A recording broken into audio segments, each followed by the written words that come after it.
اگر جیتے جی نہیں لوٹے تو مرنے کے بعد تو لوٹے جائیں گے.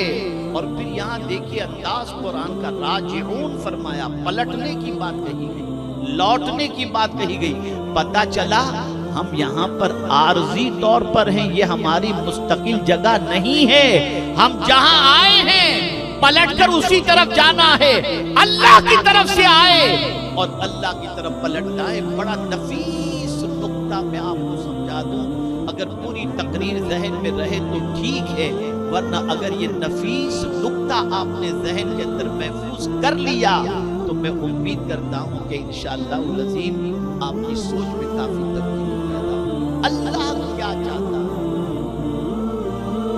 یہ چاہتا ہے کہ میرے بندے، جیسا بے گناہ میں نے تجھے دنیا میں بھیجا تھا، میں چاہتا ہوں تو پلٹ کر بھی جب میرے پاس آ تو تیرے دامن میں کوئی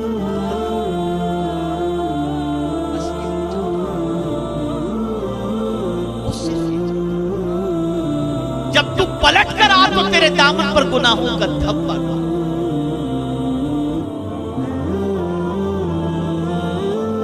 میرے پیارے آقا صلی اللہ علیہ وسلم کے پیارے دیوانوں، اب وہ لوگ جو اللہ کی فرما برداری میں پوری زندگی گزارتے ہیں اور نیکیوں میں زندگی گزارتے ہیں، تو جس طریقے سے آیت میں نے آپ کو سنایا کہ وَأَنِیبُوا إِلَىٰ رَبِّکُمْ فرمایا گیا اپنے رب کی طرف لوٹو.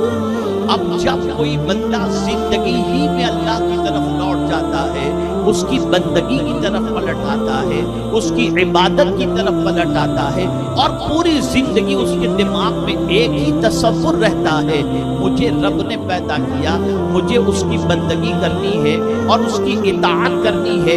اب جب پوری زندگی وہ اس طرح سے گزارتا ہے تو مرتے وقت اللہ مزدے جاں فضا سناتا ہے، یا ایتھا النفس المطمئنہ ارجعی الی ربک. یہاں بھی فرمایا تیرے رب کی طرف لوٹا، اس لیے کہ زندگی پوری تو نے میری رضا میں گزار دی.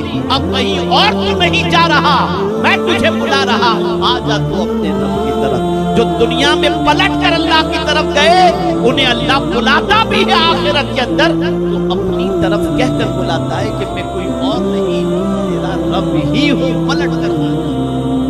اور پھر مزدے جاں فضا عطا کر دیتا ہے، فَادْخُلِي فِي عِبَادِي وَادْخُلِي جَنَّتِي. میرے بندوں میں داخل ہو جا اور میری جنت میں داخل